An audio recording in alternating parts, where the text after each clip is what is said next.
किसी भी जाति समाज का सबसे ऊर्जावान वर्ग होता है, सबसे ऊर्जावान समूह होता है वो युवा होता है। कुछ करने की चाहत युवा में होती है, परिवर्तन युवा करते हैं। बुजुर्ग लोगों की अनुभव की बातें, उनका हाथ युवाओं की पीठ पर रहे और युवा भागदौड़ करके परिवर्तन करने का काम करते हैं।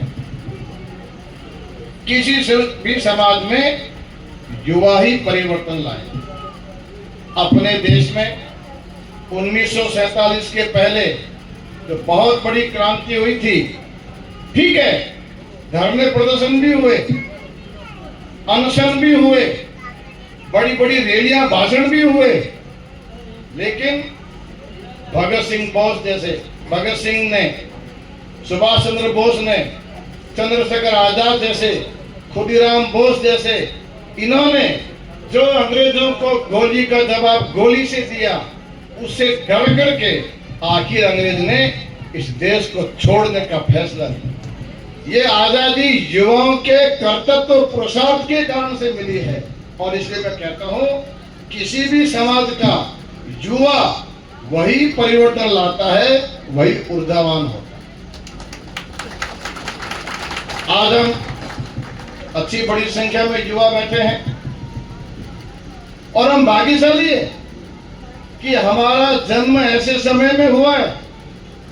आज जब समाज परिवर्तन की दिशा में आगे बढ़ रहा है, अब वो समय निकल गया। अब समाज उठना चाहता है, समाज आगे बढ़ना चाहता है। हमारी दो बेटियों ने कुछ बोला, हमारे से पहले भी दो बंधुओं ने बोला। आज समाज अंगड़ाई ले रहा है और ऐसे समय में युवाओं की बहुत बड़ी भूमिका है। और इसलिए युवाओं को क्या करना, युवाओं की जिम्मेवारी क्या है, ऐसी कुछ 4-5 बातें मैं विशेष रूप से युवाओं को कहना चाहता हूं। आप सब लोग, विषय तो युवाओं का है, पूरे समाज को साथ में आना है। तो सबसे पहली और सबसे महत्वपूर्ण बात है, वो क्या है? अपना जो घुमंतु समाज है, अपने घुमंतु समाज के बारे में एक धारणा बनी हुई है, वो गलत धारणा बनी हुई है। आज भी ये क्रिमिनल है, आपराधिक है, झुग्गी झोंपड़ी के हैं, ये काम नहीं करते हैं, ऐसी कई सारी बातें हमारे ऊपर गलत आरोप लगे हुए, हमारे ऊपर गलत आक्षेप लगे हुए हैं। हम युवा लोगों की जिम्मेवारी है अपने पुरुषार्थ से अच्छा सीखकर, अच्छा जीवन जीकर, पढ़ाई लिखाई करके अच्छे व्यापारी बनेंगे, डॉक्टर वकील बनेंगे, अच्छे नागरिक बनेंगे। और हम ये जो गलत धारणा बैठी हुई है, इस धारणा को दूर करने का दायित्व ये विशेष रूप से युवाओं को है। और इसलिए मेरा आप सब युवाओं को ये आग्रह है कि आप लोग इस दृष्टि से और विचार करके अपने समाज का ये सब परिवर्तन लाने की बात सोचें। एक बात। दूसरी बात क्या है? तो दूसरी बात यह है, जो अभी शिक्षा के बारे में बहुतों ने बोला, और जब भी मौका मिलता है तो सब शिक्षा के बारे में बोलते हैं। ये बात सत्य है कि बिना शिक्षा के हम आगे बढ़ नहीं सकते।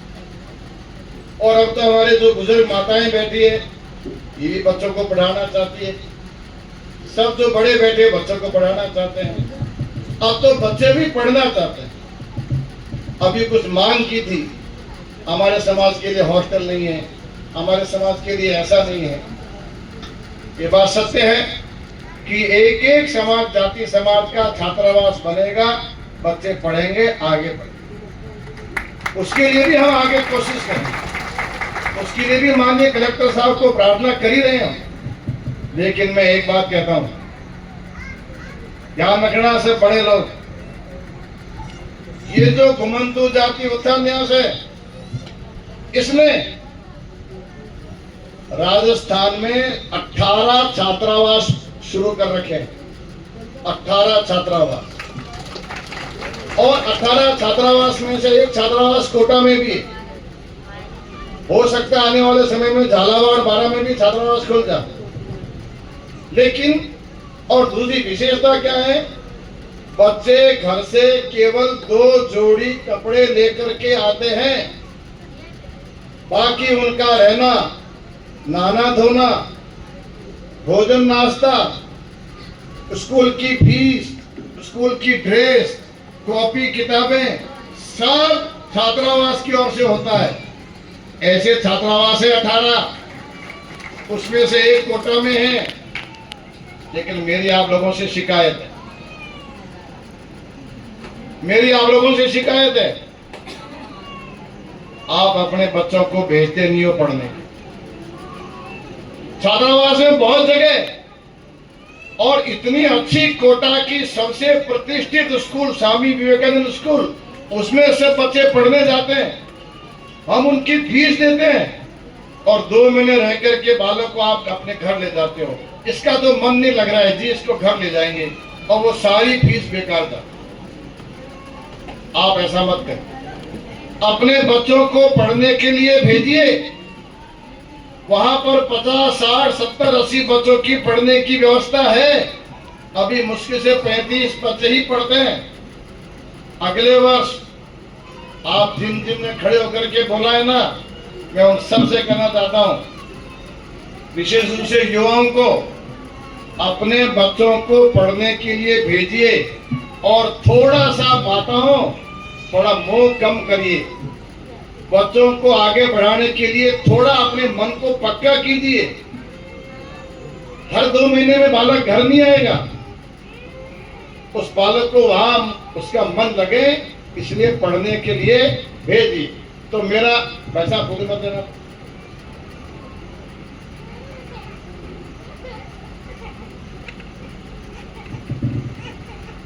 कोई अनुशासन की है नहीं है यहाँ पर। तो एक मेरा ऐसा कहना है, एक ये काम करना आपने। तो शिक्षा की दृष्टि से मैं आपसे निवेदन कर रहा हूं, जो बालक जहां तक पढ़ना चाहता है, हम समाज से सहयोग ला करके पढ़ने के लिए उनको सहयोग करेंगे। आप अपने बच्चों को पढ़ने के लिए भेजिए और विशेष रूप से बेटियों को भी पढ़ाइए, ऐसा मेरा आपसे आग्रह। हम सब युवाओं को एक दूसरा काम और करना है। हमको केवल अपने लिए नहीं जीना है, केवल अपने परिवार के लिए नहीं जीना है, केवल अपनी जाति के लिए ही नहीं जीना है। कम से कम परिवार छोड़ करके जाति का विचार करते हैं, अच्छी बात है। आप केवल अपने लिए मत जिए, आप पूरे समाज का विचार कीजिए। पूरे समाज के लिए जीना है आपको। आप कहेंगे समाज के लिए जीना यानी क्या करना है? तो हमारे बहुत सारे बच्चों को, बहुत सारे परिवारों को, हमको आगे क्या करना है उनको पता नहीं है। सरकार की क्या योजनाएं हैं उनको पता नहीं है। कैसे कागज पत्र बनते हैं उनको पता नहीं है। मैं जहां जहां पर भी जाता हूं, मेरे पास में सब इकट्ठा होके आते हैं, एक कागज मुझे पकड़ा देते हैं, साहब हमारे घर नहीं है, हमारे बहुत समस्या है, हमारे बहुत समस्या है। मैं उनसे कहता हूं, ये जो आप काम कर रहे हो, ये जो आपका तरीका है ना, 75 साल हो गए आपका काम नहीं हुआ, और 75 साल निकल जाएंगे आपका काम नहीं होगा। ये तरीका ही नहीं है काम होने का। काम काम के तरीके से होता है, काम काम के तरीके से होता है। और इसलिए हम सब युवाओं को बहुत व्यवस्थित तरीके से, हमारे गांव में, हमारी बस्ती में, हमारी तहसील में जिनके जिनके मानो राशन कार्ड बाकी है, सूची बनाइए, बना करके जहां आवेदन करना है वो दीजिए, फिर हमको बताइए, हम आपको सहयोग करें। जाति प्रमाण पत्र नहीं है, लिस्ट बनाइए, देखिए, सरकारी काम का करने का तरीका अलग है। अभी आप 10 लोग आ रहे थे माननीय कलेक्टर साहब को कागज देने के लिए, मैंने मना किया मत दीजिए। आपने कागज दे दिया ना, हमारे कलेक्टर साहब को 50 काम है। ऐसे ही नहीं होता। हम एक तरीके से लिस्ट बना करके देंगे, जहां देना है वहां देंगे, और फिर एक ऐसी टीम रहेगी वो इस काम का पीछा करेगी। हम लोग सहयोग करेंगे। अब तो सरकारी अधिकारी बहुत अच्छा मन रखते हैं सहयोग करने के लिए। आप काम को काम के तरीके से कीजिए। अपनी जाति के 200 परिवारों का राशन कार्ड नहीं है, लिस्ट बनाइए। 500 को जाति प्रमाण पत्र नहीं है, लिस्ट बनाइए। 400 का आधार कार्ड नहीं है, लिस्ट बनाइए। बना करके दीजिए, तरीके से काम होगा, तब आपको सफलता मिलेगी। अन्यथा आप ऐसे एक एक आदमी आए, एक एक किसी जो भी कोई राजनेता आए, कोई मेरे जैसा कार्यकर्ता आया, कोई अधिकारी आए, आप देंगे, आपका काम इस तरीके से तो नहीं होगा। तो मेरा युवाओं का कहना है कि आप सब युवा लोग एक सिस्टम बनाइए, हमारे साथ में जुड़ करके उस सिस्टम से आपकी बात आगे बढ़ेगी। तो ये दूसरी बात कही। और तीसरी बात क्या कहनी युवाओं को, आप थोड़ा पढ़े लिखे हो, अरे हमारे अधिकार क्या है इसको समझिए। सरकार की योजना है वो आपके अधिकार है। अपने अधिकारों के लिए लोगों को बताइए, ये हमारे अधिकार है, इस रास्ते से मिलेंगे। अंग्रेजी में कहते हैं काउंसलिंग, लोगों को बताना, समझाना। हम सब युवाओं को, अपने समाज को ये बताना होगा, उनको काम का तरीका बताना होगा, तब जाकर के काम होगा, नहीं तो नहीं होगा। मैं आपको केवल और 2 छोटी छोटी बातें कह करके मेरी बात समाप्त करता हूं। सबसे पहली बात, इतनी देर में केवल एक बंधु आए जिन्होंने बोला मैं सारी घुमंतु जातियों के लिए विचार करता हूं। अरे हमारी घुमंतु समाज की सबसे बड़ी समस्या यही है, हम तो गाड़िया लोहार हैं, हम तो गाड़िया लोहार की बात करेंगे। हम तो कालबेलिया है, हम केवल कालबेलिया की बात करेंगे। हम तो बागरिया जाति के हैं, हम तो केवल देवी पूजक समाज की बात करेंगे। हम तो बंजारा है, केवल बंजारों की बात करेंगे। छोटी छोटी जाति की बात करोगे तो भटकर के रहोगे, ताकत कम हो जाएगी। देखिए, ये सब कहते हैं कितनी बड़ी ताकत है, अपनी ताकत का एहसास होना चाहिए। और इसलिए केवल अपनी अपनी जाति की बात मत करो, हम सब घुमंतु समाज एक हैं, और अपनी समस्याओं के लिए हम सब मिलकर के प्रयत्न करेंगे। हम सब मिलकर के अपनी ताकत का प्रदर्शन करेंगे। ये आप करना है आपको, तब आपकी आवाज में दम होगा, तब आपकी आवाज सुनी जाएगी। नहीं तो जितने छोटे छोटे बन करके रहोगे, नहीं नहीं वो तो कोटा के गाड़िया लोहार हैं, हम तो झालावाड़ के गाड़िया लोहार। अरे वो तो गांव वाले गाड़ियों वाले, हम तो शहर के गाड़िया लोहार हैं। बट जाओगे, आपकी आवाज की ताकत खत्म। तो सब मिलकर के काम कीजिए। एक मेरा आपसे आग्रह यह है। अभी दूसरी बात, अभी ताली बजा लो, लेकिन बात याद रखना, क्या करना है, पूरे झालावाड़ जिले का हर जाति के 5-5 युवा अथवा बुजुर्ग जो भी हैं, 15 जातियों के 4-4, 5-5 लोग, एक हम समिति कमेटी बनाएंगे, हर 2 महीने में मिलेंगे, विचार करेंगे।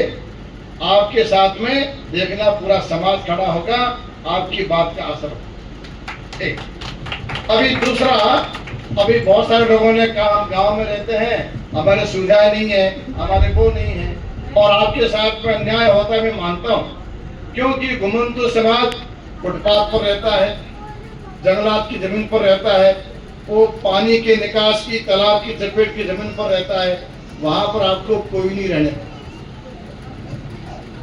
जंगलात की जमीन, पानी के चपेट की जमीन, वहां पर आपको नहीं रहने देगा बंधु। अब तक रह लिए, हो सकता है आप और 5 साल रह लोगे, अंत तो गतो वहां से आपको हटना ही पड़ेगा। तो फिर करना क्या है?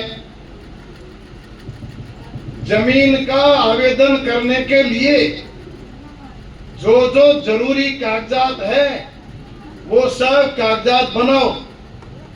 आधार कार्ड बनाओ, वोटर कार्ड बनाओ, जाति प्रमाण पत्र बनाओ, जो जो जरूरी है। और बनाने के बाद में शासन को आवेदन करना है। हम सहयोग करेंगे इसमें, हमारे अनिल जी बैठे हैं, सहयोग करेंगे इसमें। फोन नंबर ले लीजिए, हम सहयोग करेंगे इसमें। लेकिन काम के तरीके से। पिछली बार 2 अक्टूबर के पहले राजस्थान सरकार, उसके मंत्री हैं मदन दिलावर जी, पंचायत राज के मंत्री हैं, उनसे बात हुई। उन्होंने कहा पंचायत क्षेत्र के अंदर, ग्रामीण क्षेत्र में मैं इस काम को करूंगा। 50,000 परिवारों का हमने आवेदन करवाया। 50,000। कुछ के तो कागज ही पूरे नहीं थे, रह गए। कुछ शासन के पास में जमीन नहीं थी, आबादी भूमि नहीं थी साहब, इसलिए वो दे नहीं पाए। 21,000 परिवारों को पट्टा मिला। आप में से कोई है जिनको पट्टा मिला? 2 अक्टूबर को आप में से कोई जिनको पट्टा मिला? अरे झालावाड़ जिले में 700 परिवारों की मिला, वो आज नहीं आए होंगे, लेकिन पट्टा मिला। लेकिन हाँ, मेरी कल ही उनसे बात हुई है। उन्होंने कहा मैं इस 2 अक्टूबर को फिर से पट्टा दूंगा, फिर आवेदन करवाइए आप। तो मेरा युवाओं से कहना है, अपनी अपनी जाति के लोग शहर में नहीं, ग्राम पंचायत में जो रहते हैं, आवेदन कराइए, कागजात पूरे कराइए। हम आपके आवेदन में सहायता करेंगे। इस बार हो सकता है 5, 7, 10,000 परिवारों को फिर पट्टा देंगे। वो हम इस तरीके से हमको जमीन लेनी और फिर जहां मिलेगी वहां जाकर के रहना। देखिए, मुझे पता है आपका काम धंधा फुटपाथ के किनारे अच्छा चलता, लेकिन फुटपाथ तो खाली करना पड़ेगा, वो तो रहने की जगह है नहीं। आप लोग आवेदन कीजिए, कागज तैयार कीजिए। युवा लोग अपने अपने पंचायत का, अपने अपने जिले का, अपनी अपनी जाति का सब तैयार कराइए। ये घुमंतु जाति उत्थान न्यास आपके साथ खड़ा है। सरकार में हम आपको आवेदन भी कराएंगे, आपके लिए बात भी करेंगे। और मैं एक बात कह सकता हूं, मैं कोई सरकार का प्रतिनिधि नहीं हूं, इसलिए मैं आपको आश्वासन तो नहीं दूंगा कि आपका काम हो जाएगा, लेकिन हाँ, एक आश्वासन पक्का दूंगा। ध्यान से सुनना, एक मैं वादा पक्का करता हूं, आपके अधिकारों की लड़ाई में हम आपके साथ खड़े रहेंगे, ये पक्की। लेकिन खड़े तो आपको होना पड़ेगा, तरीके से लड़ना पड़ेगा। अब लड़ाई का मतलब लाठी से, बंदूक से, तलवार से नहीं है। कागज पर लड़ाई होगी, वो तरीके से लड़ने का मन बनाइए। जो भी पढ़े लिखे युवा बैठे हैं, 10वीं पास है और कुछ करते हैं, आपकी जिम्मेदारी बनती है अपने अपने समाज के लोगों के लिए आप काम करें। आपको जो सहयोग चाहिए हम सहयोग करेंगे। और हमारे मन में एक सपना है, आने वाले 3 साल में ये झालावाड़ जिला, मैं माननीय कलेक्टर महोदय को भी और निवेदन कर रहा हूं कि ये जो मैं बात कर रहा हूं आगामी, ये हम प्रशासन के भी सहयोग के लिए कह रहे हैं और समाज के भले के लिए कह रहे हैं। अगर हम लोग जागरूक रहे, युवा लोग, और प्रशासन का हमको सहयोग मिला, आने वाले 3 साल में एक भी व्यक्ति ऐसा नहीं बचेगा जिसका आधार कार्ड नहीं बना। सबका बनवा के देंगे, सबका वोटर लिस्ट में नाम चढ़वा के देंगे। हर परिवार को राशन कार्ड बना के देंगे, हर परिवार का धनाधिकार कार्ड बना के देंगे, हर परिवार को जमीन के लिए आवेदन करवाएंगे, हर वृद्धा 60 वर्ष की उम्र के व्यक्ति को वृद्धावस्था की पेंशन दिलाएंगे। ये सब काम 3 साल में पूरे करवा के देंगे। बस आप लोग जागरूक हो जाएं, ये सबसे पहली जरूरत है। जैसा जैसा आपको बताएं वैसा वैसा अपने समाज की जानकारी कागज पर तरीके से इकट्ठा करें। और माननीय जिलाधीश महोदय भी अपने और जो भी जिला प्रशासन है, जो भी संबंधित विभाग है, जो भी संबंधित अधिकारी हैं, उन सबको भी इस बात के लिए थोड़ा सा पाबंद करें कि ये घुमंतु समाज के लोग हैं, बहुत ज्यादा जानते नहीं है, बहुत ज्यादा इनको समझ नहीं है, सीधे सरल है और ये केवल आकर के वो जैसा कहते हैं वैसा मान के चले जाते हैं। ऐसा नहीं, तो थोड़ा सा सहानुभूति पूर्वक इनके बारे में विचार करें। ऐसा मैं आप सबकी ओर से माननीय कलेक्टर महोदय को निवेदन करता हुआ मेरी बात को समाप्त करता हूँ। भारत माता